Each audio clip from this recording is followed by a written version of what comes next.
圣经记载在马可福音第4章35节到41节。我们的圣经在第42页，后面有吗 ？OK。马可福音第4章35节到41节，请听我来念。当那天晚上，耶稣对门徒说：“我们渡到那边去吧。”门徒离开众人，耶稣仍在船上，他们就把他一同带去。也有别的船和他同行。忽然起了暴风，波浪打入船内，甚至船要满了水。耶稣在船尾上枕着枕头睡觉，门徒叫醒了他，说：“夫子，我们上命你不顾吗？”耶稣醒了，斥责风，向海说：“住了吧，静了吧。”风就止住，大大的平静了。耶稣对他们说：“为什么胆怯？你们还没有信心吗？”他们就大大的惧怕，彼此说：“这到底是谁？连风和海也听从他的。”愿上帝的话语帮助我们。讲到我们请黄子美牧师，他要讲到美牧师住了吧，静了吧。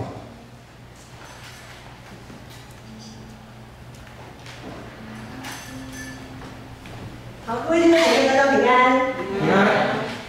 讲今天的经文段落，我们再来一起读一次好不好？好，我们再请季红放那个我们经文，大家要有点故事，好，有点好像在说故事、在读故事的那种情绪跟气氛。我们一起来读这段经文嘛，一起来，请。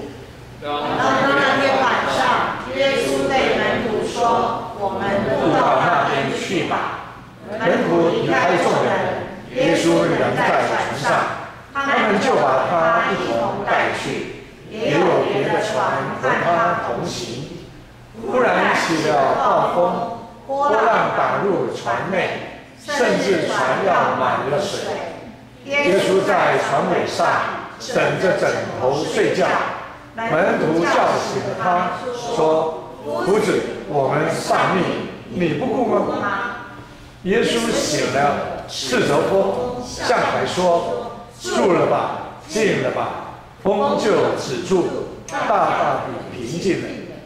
耶稣对他们说：“为什么胆怯？你们还没有信心吗？”他们就大大的惧怕，彼此说：“这到底是谁？连风和海也听从了他。”好，我想今天这段经文其实是一则相当精彩的神迹故事。当时太阳已经要下山，日落西沉，天色渐渐暗。耶稣这一整天，他都在加利利海的一个海湾宣讲有关上帝国的信息。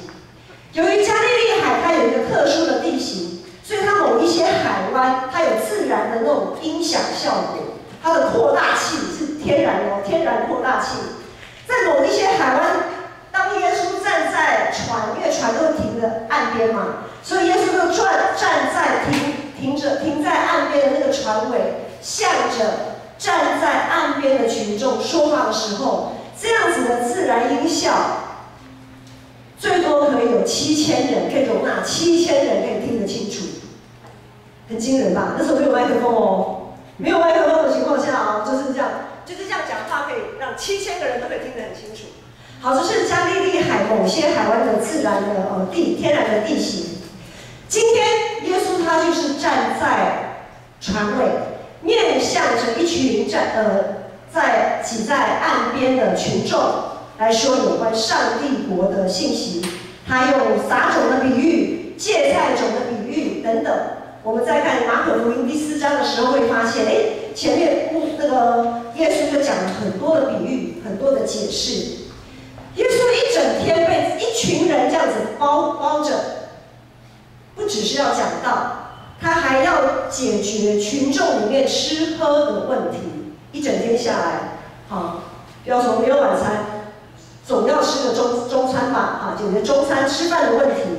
要解决门徒里面或许有听没有懂，或者是门徒里面彼此之间因为服事的关系有些意见不同的问题。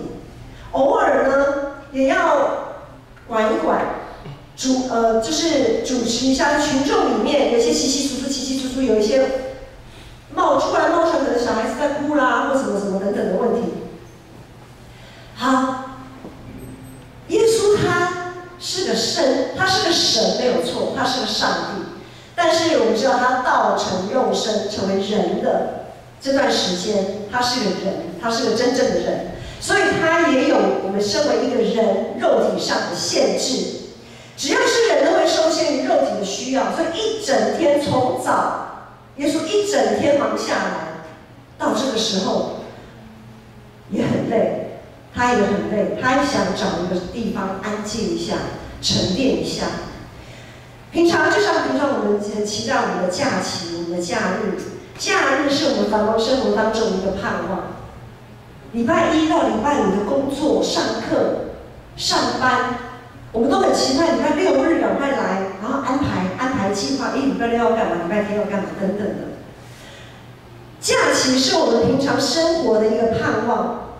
假期让我们从一成不变、忙碌的生活当中，可以跳脱出来。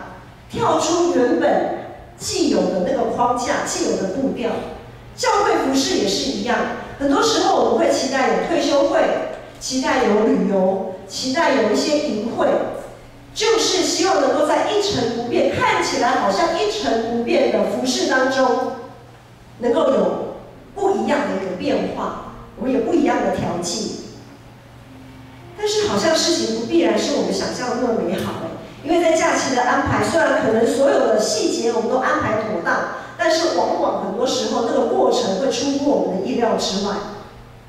这个时候，耶稣就带着疲惫的身心，带着那些门徒也很累，他吩咐门徒说：“来，把船开到对岸去，我们到对岸去休息。”加利利海特别的地形，不只是它有某些海湾有特殊的音响效果。它还有它的特殊地形是一些很大的瞬间的阵风会从山谷里这样窜出来，然后它从山谷里窜出来的时候，吹到湖面上、海面上，就会让海水突然起浪，起很大的浪。可是加利利海它是个内陆湖，我们去看地图会知道它其实是个内陆湖。好像日月潭嘛，我们知道南投日月潭嘛，它是个内陆湖这样。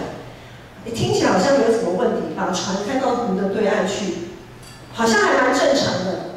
可是呢，熟悉加利利海海象的那些渔夫那些人啊，他们从来就不敢这样子把船开到对岸去，因为他们知道那个突然来的飓风，那个巨浪是非常可怕的。所以这些有经验的人、熟悉加利利海的海象的人，他们绝对不敢这样铤而走险。为什么说？牧师明明是内陆湖，为什么叫加利利海？加利利海还有个名字叫格尼瑟勒湖，当然还有其他的名字。它是内陆湖，这个湖大到看起来很像个海，因为你没有办法在湖的这一边，在加利利海的这一边可以看到对岸，就看不到。你在加利利海的岸边这样子看过去，就好像看到个海平面这样子，你看不到对岸的陆地啊，你看不到对岸的建筑，所以它大到像个海，所以也叫加利利海。所以一般来说，有经验的渔夫，他们即便要在加利利海捕鱼，他们也不会开到湖的中心，就是离岸很远，他们通常都在离岸很近的地方撒网。捕鱼，可是今天耶稣却说把船开到对岸去吧。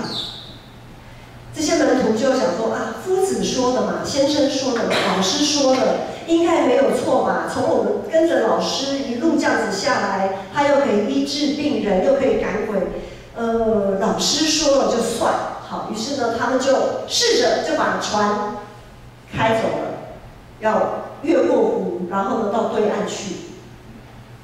就在他们几乎在船上的人，有一些人已经快累到在那边已经几乎要入睡了。耶稣也早就已经睡着了。果不其然，突然狂风大作，风浪一阵一阵的来，把海水一阵一阵的泼到阵一阵的打到船舱里面，所有人的，我们讲说所有人的肾上腺素突然被激发起来，突然醒过来了，发生什么事情？然后呢，就赶快要采取下一个行动。这样子的过程让牧师想到，在2007年，14年以前，那个时候子爱在哪里？子爱才9个月大。你们看子爱现在这么大一只，就知道他9个月的时候也蛮有分量的这样子我跟以前牧师呢，就带着9个月大的子爱去以色列，我们去以色列旅游。其实讲旅游是比较悠闲其实基本上是去上课这样子。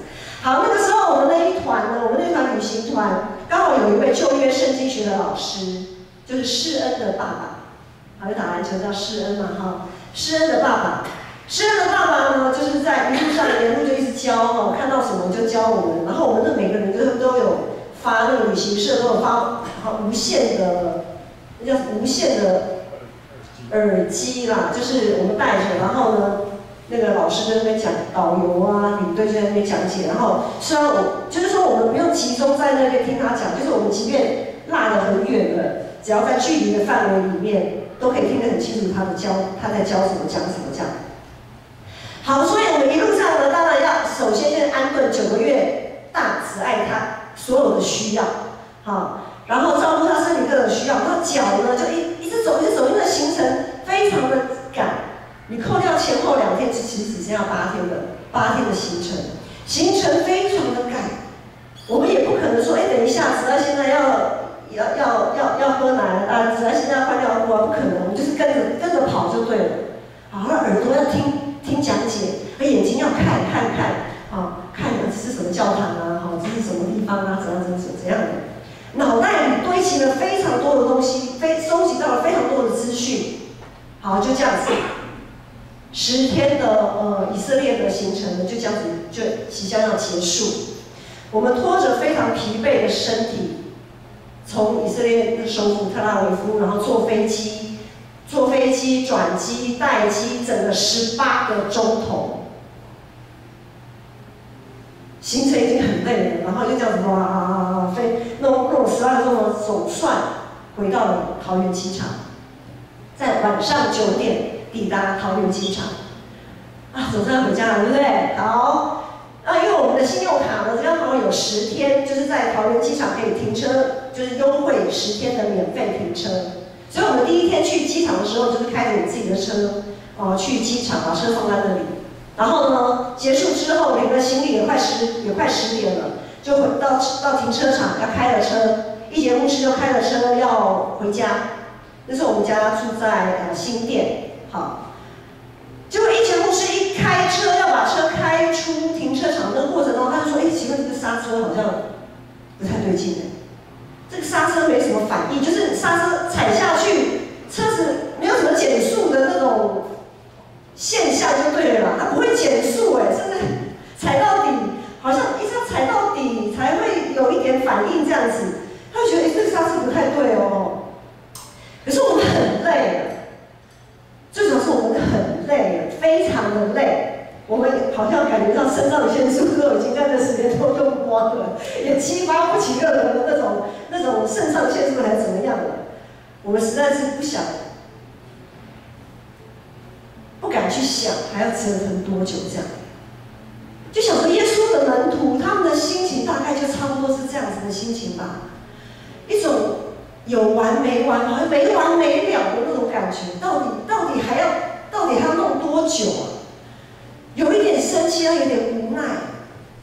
门徒里面的专业渔夫，他们可能一刚开始碰到这样的情况的时候，也是指挥落定了，说：“那边积水，赶快摇，大家拼命的舀水，然后掌舵的也在拼命的就是尽力的赶快把舵给掌稳。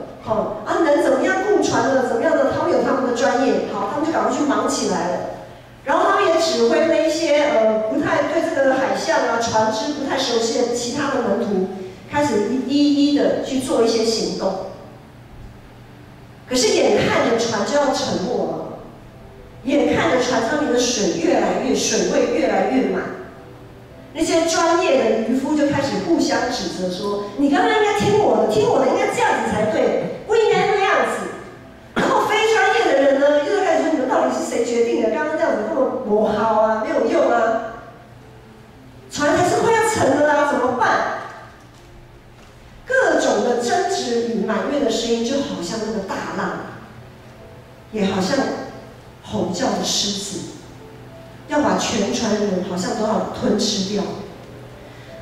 不管在日常生活还是教会生活，我们都有属于自己各自的专业领域，或者是有特殊的恩赐才干。在万民皆祭司的意向跟目标之下，我们都努力力求每一位属上帝的子民都能够至少有一个可以奉献、可以委身、可以服侍的那个位置，好让我们可以成为君尊的祭司。然后呢，我们把自己当作活祭献给上帝，把我们的时间、把我们的才情都奉献给神。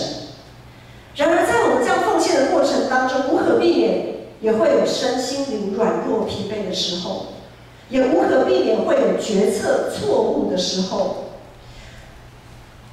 因为我们不过就是个人啊。好，牧师还是要强调，我们就是只是个人而已，我们都会有我们的限制。特别是有时候我们的生命状态好像是个石头地，有的时候我们的生命状态又会像荆棘地，像是长满荆棘的土地。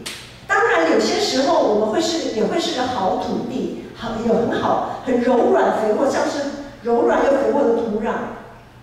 当福音的种子，当耶稣的呼召进来的时候，同工们之间可能会因为每个人的生命状态不同。所以呢，当我们在进行一些服事，在进行一些计划的时候，我们可能会因为意见不同、生命状况不同起口角。那么，就很有可能会发生一个情况，就是我们服事的热情，可能就像是洒在石头地上，很快昙花一现，那个热情呢，很快就没了。那有的时候呢，可能呢，我们的生命，当我们的生命情况就像荆棘长满荆棘的时候，那服事的热情，那个种子撒在我们的土地上的时候，因为荆棘被荆棘挤压，然后我们在服事的时候，就常常会想要看人脸色，或者是很怕被人说什么，然后顾东顾西、顾头顾尾的，我们的热情就常常就会有人跌倒、受伤，然后那个种子。那个好不容易发出的嫩芽、绿枝就被闷死了。所以我们也会有在服事的时候，有时候也会有一种没完没了的感觉啊！怎么问题这么多？怎么问题不断的跑出来，好像永远都有解决不完的问题。即使环境再恶劣，只要彼此同心，还是可以撑得下去的。但是如果从同工内部自己核心的同工内部自己开始混乱的时候，信仰群体就会开始产生一种无力感。信心是撑住我们行动力最后一道防线。我们有信心才会带出行动力。我们可以专业度不够，我们也可以能力不够，但是绝对不能失去对上帝、对彼此的信心。如今在那一艘船里，耶稣的门徒们，他们对彼此的信任几乎瓦解。就在他们精疲力竭，不断的想办法，然后又不断的要舀水的时候，就眼睛这样瞄扫到了，哇！耶稣坐在船尾上睡觉了。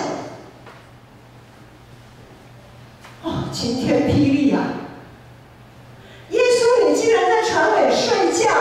当初就是你叫我们把船这样子从这个岸开过去到对岸去的，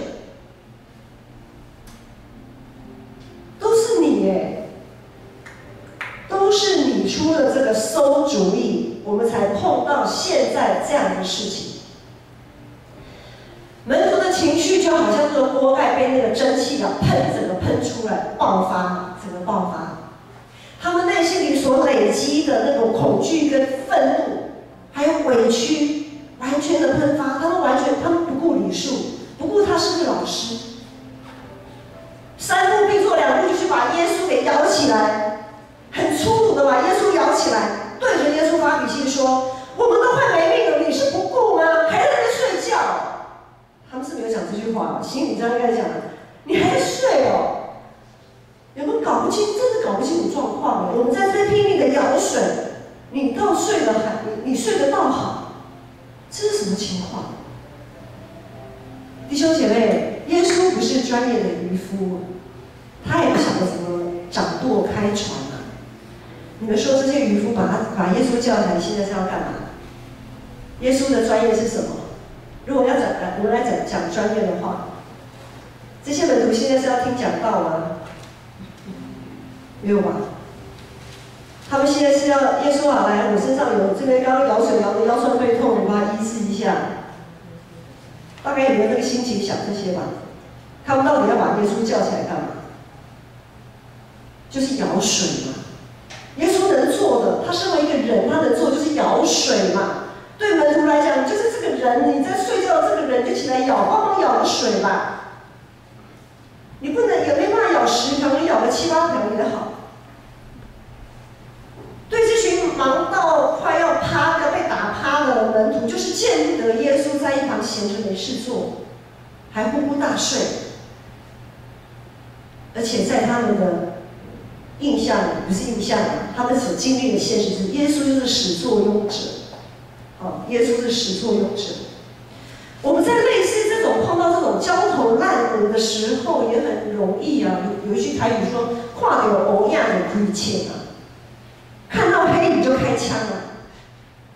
牧师之前我们回金门，然后金门有一个射击，就好像我们打漆弹嘛哈，然后我们那个射击比赛，不是就是对抗，射击对抗就是分成2队，一边是进攻，一边是防守，然后那边有一个碉堡，防守的人那边碉堡里面很暗，外面是很亮的，很暗在里面，然后呢，进攻的人就是要进到这个碉堡里面，把碉堡里防守的人通通杀光，他们就赢了这样子。好，所以守在碉堡里面的人这边看来看去，看来看去，然后自己人看到自己人的时候呢，看到黑影嘛，有影子嘛，看到他就很想就枪就按出去了，子弹就射出去了。那个紧张的气氛哦，就是看到某样的亏欠那些安宁啊，听到任何的风吹草动，你就是已经就是动作已经先下去了。保命嘛，保命。好，这是人的本能啊，也是人的罪性，就是想找个垫背，想找个垫背，怎么样说呢？就是替自己的无能跟愤怒找一个出口啊，替自己的无能跟愤怒找个出口。但是耶稣不是这样，耶稣睡得好好的，然后被粗鲁的摇醒，他起来，他没有先说，你们这是什么态度啊？把我这样子摇起来，我累了一整天了。耶稣没有，耶稣也没有解决他们彼此之间七嘴八舌因为争的意见争闹不休的问题，他也没有解决传宗接水的问题。他首先，他直接就进入问题的核心，他对着狂风巨浪说：“住了吧，静了吧。”他直接面对问题的核心，就那么一句话，所有的问题都解决了。风浪随即平静下来，风浪随即平静下来，同工之间的争执已经不是重点了。积水当然还有，但是呢，慢慢挖嘛，可以很安心的慢慢挖。只要不再进水，我现在慢慢挖，总会给它挖完的，对不对？耶稣让门徒亲眼目睹，他不仅是一个真实的人，他也是一位真实的、真正的神，是掌管宇宙天地的主宰。因为他是创造天地的主，所以他可以掌管天地，他可以掌管宇宙。先前牧师说到，我们从桃园机场的停车，桃园机场的停车场把车开出来。然后发现刹车失灵，我们那时候其实累了哈，已经不想再等什么道路救援了吧，也没有什么力力气在管什么？到底是为什么会这样子？那个时候，我们刚好同车有一位长老跟我们搭我们的便车，然后牧师就说：“哎，某长老，不然这样，你现在能不能你就做个祷告，帮我们一起祷告，让我们可以平安回家这样子。”好，然后呢，当车还是一直慢慢开嘛，在估嘛，前面就是高速公路，很快就切到高速公路去了。然后长老就祷告，然后我们就继续开。车就安全平安的，我们就平安的回到家。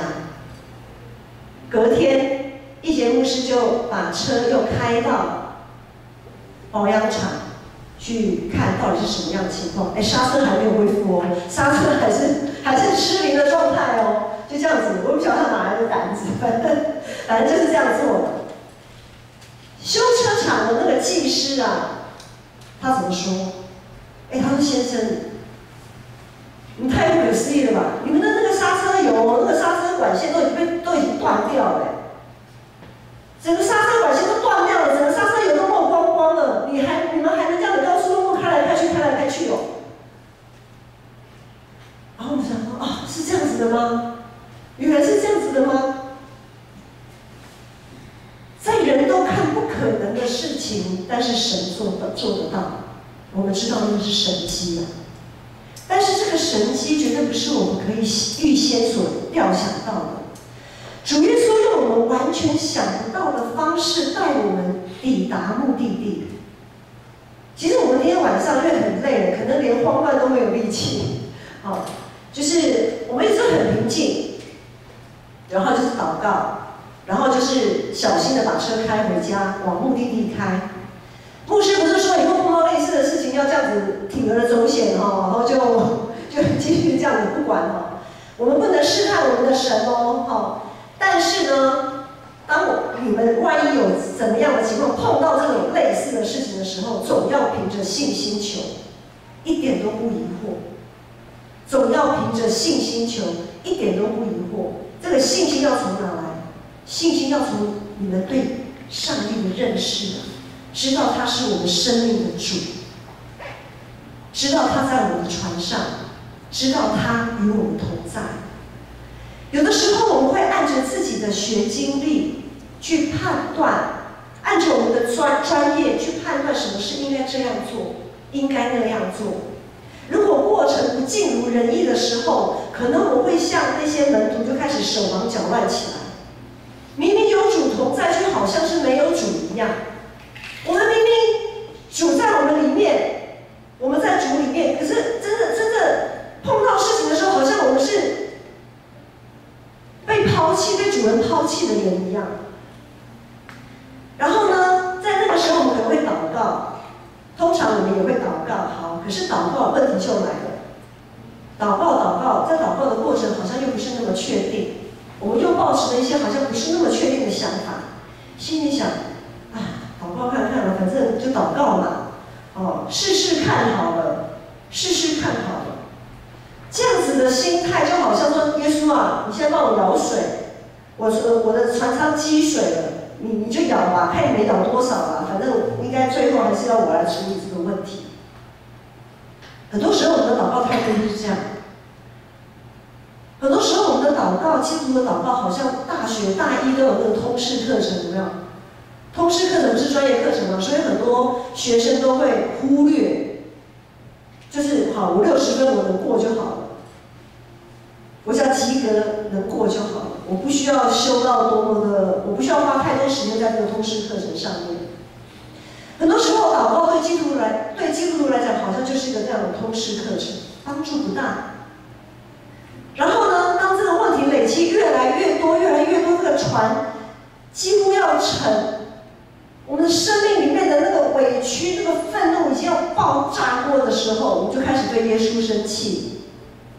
耶稣啊，当初是你选我当长老的哦，当初是你选我当执事的哦，当初是你叫人选我当会长的哦，这不是我要做的哦，是你要我做的哎。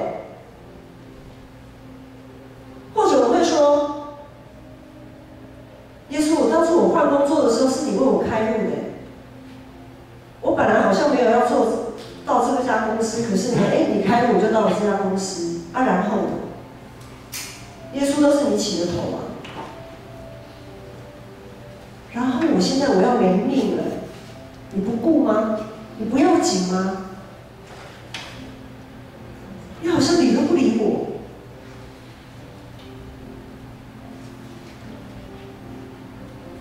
弟兄姐妹，耶稣对我们而言是怎样的存在？你经历过吗？你经历过、见证过他的大能有多少？你是在你的预设范围里面去设想耶稣能帮你多少吗？耶稣其实他不是来替我们舀水的。当然，或许耶稣会愿意帮你多舀一点水，或许，但是那真是大材小用啊！因为舀水这种事情，无法彰显耶稣的大能，无法彰显他的荣耀。但是我们往往会纠结在耶稣你要来帮我舀水这件事情。很多时候我们会纠结说，耶稣你到底帮我舀了多少水？我们常常纠结在眼前的这个问题，同样的问题不断的发生，反复不断的发生。我生活当中很多嘛，日复一日，很多问题一直在重复，没完没了。但是我们有没有想到问题的核心在哪里？问题的核心是，往往我们会纠结在眼前的问题，却失落了有主的同在，我们失落了有耶稣同在的那个平安，那个确信。我们从桃园机场开回家的过程当中，我们并没有让上帝把我们的车修好，我们不晓得到底我们的车发生了什么问题。我们的祷告都说：“主啊，你把我们的机器、把我们的车修好。”我们只希望我们能够平安的到家。平安到家是我们的目的，但是经历有主同在的这个平安，才是耶稣的重点。耶稣始终在床上，耶稣始终跟我们都坐在同一艘床上。无论你的生涯规划、旅游计划，或者是事工的安排，我想我们都有我们想要达到的那个目标。可是，往往当这个目标过程当中出现问题的时候，我们当下该做的，常常不是舀水，而是要寻求耶稣，求主耶稣帮助我们能够按着他的心意来到达目的，而不是按着我们的计划。刚才第二首诗歌说，第二首诗歌唱了。凡事都能做，或风浪，或低谷，主平安在我心。我靠着那加给我力量的，凡事都能做。很多基督徒读到这边就没有了。很多基督徒，这也是圣经的话。很多基督徒读到说，我靠着那加给我力量的，凡事都能做。所以我就凡事去做，凡事去做。但是后面还有一句很重要的，行在主的旨意啊。行在主的旨意，我才凡事都能做啊。可是很多人都忽略了。把那句话自动略过，好像没有出现一样。要行在主的旨意，我们才凡事都能做。如今在我们的心里面，有怎样的风浪正在形成呢？你们现在的生命状态是怎样的状态？是正好在起风浪的状态？正好这个风浪、这个海水一直不断的灌进来的状态，还是你在不断舀水的状态？还是你现在已经好像那个锅已经被蒸汽焖到一个地步，快要炸开的状态？还是你已经炸开了？我是不知道你们现在的生命状态是处在哪一个阶段？但是总要在耶稣基督里面好好的安静祷告，不要惊慌的好像是没有主的人一样，把我们的目标、把我们的梦想交给耶稣。只要你的梦想、你的目标是在耶稣基督里所领受的，只要是耶稣基督里是好的，那么只要凭着信心求，一点不疑惑，耶稣就会将你生命当中的风浪马上给止住。我们的灵，我们的生命要安息在耶稣基督里。我们眼睛不要一直看着灌进来的海水，我们眼睛不要一直看着不断上升的水位，我们的眼睛也不要一直看着我能舀多少水出去。我们的眼睛不要看那些，我们要看主，我们要看我们的耶稣。我们一起起立来唱这首诗。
帮助我们的信心可以定睛在主你的身上，